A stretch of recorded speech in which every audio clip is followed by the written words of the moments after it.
আজকের ব্লগটা শুরু করব আপনাদেরকে নিয়ে। মাঝে মধ্যে আপনাদের এত সুন্দর সুন্দর কমেন্ট দেখলে মনে হয় যে আমার ভিডিও করাটা একদমই সার্থক। ফার্স্টে কমেন্ট করেছে সাবরিনা আলম আপু, অনেক মন খারাপ ছিল তোমার ভিডিও দেখে, হেসেই দিলাম, সাথে মনে হলো আসলে মানুষকে খুশি করার আগে নিজেকে খুশি করা ভালো। মিথিলা আপু বলেছে তোমাকে অনেক ভালো লাগে, নিজেও হাসো আমাদেরকেও হাসাও। তানিয়া সুলতান আপু লিখেছে তুমি একটা জিনিস ভাই, তোমার কারণে একটুও মন খারাপ করতে পারি না। আর খাদিজা আপু লিখেছে আপু তোমার কথাগুলো শুনলে এত ভালো লাগে, আর তুমি একদম সত্যি কথাগুলো খুব গুছিয়ে বলতে পারো, মাশাআল্লাহ সবকিছু সামাল দিয়ে এত সুন্দর করে নিজেকে গুছিয়ে খুব জাস্ট ওয়াও লাগে। থ্যাংক ইউ সব আপুকে, আপনাদের এইরকম কমেন্ট পড়তে যে আমার কি ভালো লাগে, আর আমিও ট্রাই করি আমার রিয়েল সেলফটা আপনাদেরকে দেখাতে। আমি যেরকম চঞ্চল দুষ্ট তা দেখে যদি আপনাদের মন ভালো হয় বা মন খারাপ থাকলে আমার ভিডিও দেখে যদি আপনারা একটু হাসতে পারেন, সেটাই আমার কাছে অনেক বড়। তাই আপনাদের মাঝে মধ্যে এই কমেন্ট দেখে আমার খুবই হ্যাপি লাগে, যখন আমার অনেক ব্যাড কমেন্টস এর মধ্যেও এই কমেন্টগুলো আমি দেখি। তো অপুরা বলছিলেন আমি নাকি শুধু ব্যাড কমেন্টস এরই রিপ্লাই দিই, তাই আজকে আপনাদেরকে নিয়েই আমার ব্লগটা শুরু করলাম। তো এই ব্লগে দেখাবো আমার ফ্রাইডে স্পেশাল বিরিয়ানি রেসিপি, আর এই ফার্স্ট জাপানে আমি কোনো গার্লস পিকনিকে যাচ্ছি। তো পিকনিকে যাওয়ার জন্য কি কি খাবার আমার রেডি করতে হবে তা সব নিয়ে থাকছে আজকের blog. So don't skip this video and let's get into it. Hello lovely people, আমি স্নেহন টেলস থেকে Sneha, and I hope all of you are doing great. তো সকাল সকাল উঠেই আমি চলে যাচ্ছিলাম ডাইসোতে, কারণ পিকনিকে যাওয়ার জন্য আমার কিছু ওয়ান টাইম বক্সেস লাগবে। জাপানে যেহেতু একটু ঠান্ডা ঠান্ডা, তাই আমি একটা কিউট নিটের টপস পরেছি। এটা এতটাও মোটা না, একদম পাতলা আর দেখতেও কিউট। তারপর বের হয়ে যায় বাইরে দেখে একটু সুন্দর সানি ওয়েদার। আর সাজানোর জন্য এই প্লেটগুলো নিয়ে নিয়েছিলাম, এই প্লেটগুলো দেখতে অনেক কিউট আর অ্যাস্থেটিক। তারপর এখান থেকে আমি কিছু প্লাস্টিক কন্টেইনার্স নিয়ে নিই। আর যেহেতু ভাবছিলাম আজকে আমাদের জন্য বিরিয়ানি রান্না করব, বাসার মধ্যে আমার ইয়োগার্ট ছিল না, তাই ইয়োগার্ট নিতে আমি সুপার শপে চলে আসলাম। তারপর বাজার টাজার করে বাসার দিকে রওনা দিয়ে দিলাম। আর আমার কাছে অক্টোবরের এই ওয়েদারটা বেস্ট লাগে, না ঠান্ডা না গরম, একটা সুন্দর স্মেল আসে বাতাস থেকে। আর কিছুদিন পর এত ঠান্ডা থাকবে যে আমার না কোনো কাজ করতে ইচ্ছে করবে না বেড থেকে উঠতে। আর সকালবেলা কাপড় চোপড় গুলো শুকাতে দিয়েছিলাম, কারণ সূর্য বেশিক্ষণ থাকে না। এখন কিন্তু 3টা বাজছিল, কিন্তু বাহিরের ওয়েদার দেখে লাগছে যে অনেক বিকাল বা সন্ধ্যা হয়ে যাচ্ছে। আর বাসার কাজ করতে করতে কিভাবে যে টাইম চলে যায়, আমি প্রপারলি ব্লগও এডিট করতে পারি না, কারণ ব্লগ এডিট করতে অনেক টাইম লাগে। এখন দিন এত ছোট যে টাইম কোথায় চলে যায় বুঝাই যায় না। তারপর ফাইনালি আমি রান্না করতে চলে আসি। ফার্স্টে আমি বিরিয়ানি রান্না করছিলাম, আর আজকের বিরিয়ানিতে আমি একটা স্পেশাল মশলা দিয়েছি। সেটা কিভাবে দিয়েছি আপনাদেরকে দেখাচ্ছি। এই মশলাটা দেওয়াতে আমার বিরিয়ানির টেস্টটা এত বেড়েছে। আমি কিন্তু বিরিয়ানি মশলাও দিয়েছি রাঁধুনির, প্লাস এটাও অ্যাড করেছি। তো আমি এই মশলার জন্য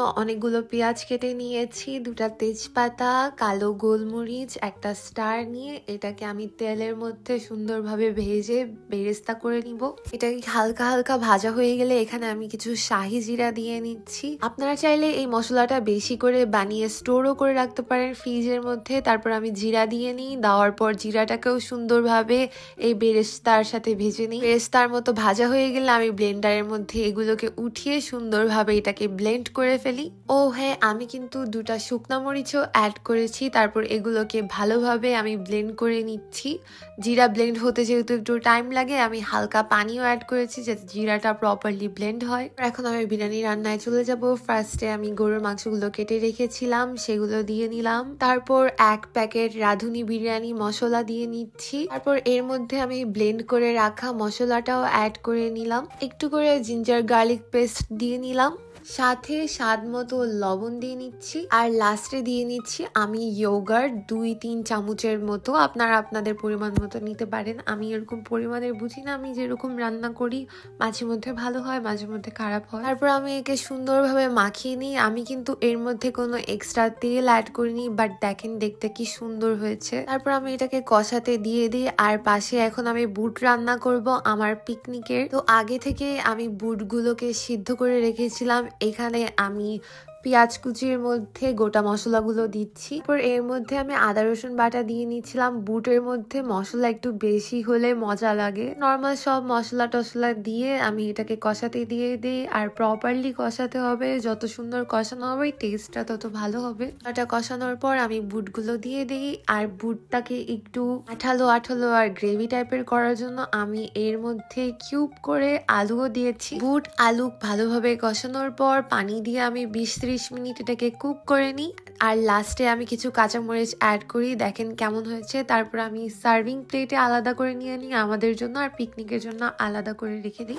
কষিয়ে এর মধ্যে পানি দিয়ে আমি ভালোভাবে সিদ্ধ করে নিই মাংসটা। তারপর আমি মাংসটা উঠিয়ে নিই আর ঝোলটা আলাদা রাখি। আর এই কালারটা বিরিয়ানি কম তেহারির কালার এসেছে, চাইলে এটাকে আমি তেহারিও বলতে পারি। তারপর ওই ঝোলগুলোর মধ্যে আমি চাল দিয়ে নিচ্ছি, আর আমি বাসমতি চাল ইউজ করছি। তারপর চালটা সুন্দরভাবে আমি এই ঝোলটার সাথে কিছুক্ষণ ভেজে নিব। ভুলে আমি পানি বেশি অ্যাড করে ফেলেছি, চাল ধোয়ার পানিটা ভালোভাবে আমি ফেলতে পারি না। করতে করতে দেখি সিঙ্ক পুরো ফুল হয়ে গিয়েছে। তারপর ভালোভাবে আমি ডিশগুলো ওয়াশ করে আবার রান্নাবাড়ি করতে চলে যাই। তো চালের মধ্যে এখন আমি পানি দিয়ে নিচ্ছিলাম। আমি যতটুকু চাল নিয়েছি তার ডাবল পরিমাণ পানি, আর লাস্টে একটু গুঁড়া দুধ অ্যাড করেছি। তারপর পানিটা যখন একটু একটু থাকবে আমি ওই সময়ের মধ্যেই মাংসটা অ্যাড করে দিই। এটাকে আমি ভুল করি। তারপর আমি আস্তে আস্তে সবগুলোকে মিক্স করে নিই। 5-7টার মতো কাঁচামরিচ দিয়ে নিই লাস্টে একটা সুন্দর ফ্লেভার আনার জন্য। দমে বসানোর আগে আমি রাঁধুনির এই ঘিটা দিয়ে নিই। ঘি দেওয়ার পর একটা এত সুন্দর স্মেল আসে, আর লোয়েস্ট টেম্পারেচারে বসিয়ে আমি আবার ডিশ ওয়াশ করতে থাকি। ট্রাই করি আমার কিচেনটা সবসময় ক্লিন রাখার। জাপানে কিন্তু অনেক তাড়াতাড়ি ককরোচ হয়। একবার যার বাসায় জাপানে ককরোচ হয় সেই বুঝে কি কষ্ট। এরপর আমি বাসার কাজ করতে চলে যাই। আর আমার ঘর গুছানোর মধ্যে সবচেয়ে বিরক্তকর কাজ লাগে হচ্ছে মিরর ক্লিন করা। মিরর ক্লিন করা যে এত ধৈর্যের কাজ। আমি প্রথমে এরকম একটা দিয়ে পরিষ্কার করার পর আমি আবার টিস্যু দিয়ে পরিষ্কার করি। ইজিভাবে মিরর কিভাবে ক্লিন করা যায় আপনারা যদি জেনে থাকেন আমাকে কমেন্ট করবেন। তারপর পুরোটা বাসা সুন্দরভাবে আমি ডাস্টিং করে নিচ্ছি।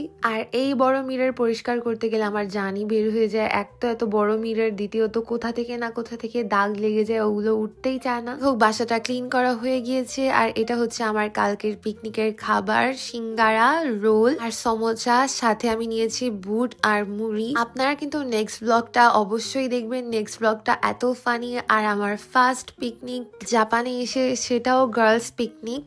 আর ওই তো আমার বিরিয়ানিটা রেডি। সাথে আমি 4টা ডিম সিদ্ধ করে নিয়েছিলাম। আমার পিকনিক ব্যাগটা প্যাক করে আমি এখন নিজেকে সেলফ প্যাম্পারিং করব। কোথাও যাওয়ার আগে তো সুন্দর নিজের থাকতে হবে। চুলের মধ্যে আমি ফিনোর এই হেয়ার মাস্কটা ইউজ করেছি। আর এই ফেস প্যাকটা আমি কিন্তু ফেসে না আমার বডিতে ইউজ করছি। অনেকেই বলবেন কেন ফেস প্যাকটা বডিতে ইউজ করছি। আমার ফেস যেহেতু অনেক সেন্সিটিভ, ইজিলি রিয়াক্ট করে, তাই আমি চাচ্ছিলাম না কালকে যেহেতু বাহিরে যাব এটা আমি ফেসে না লাগাতে। এটা আমি বাংলাদেশ থেকে নিয়েছিলাম। আমার আম্মু কোন পেজ থেকে নিয়েছে জানি না। বাংলাদেশ থাকতে বডিতে চন্দনও ইউজ করতাম, এটার মধ্যে চন্দনও আছে। আর এটা দিলে ট্রাস্ট মি আমার বডিটা এত ব্রাইট হয়। আমি জানি না আপনারা এটা কোন পেজে পাবেন। এটা আমি বাংলাদেশ থেকে নিয়েছিলাম। সপ্তাহে একবার বা মাসে 1-2 বার আমি এই প্যাকটা আমার বডিতে ইউজ করি।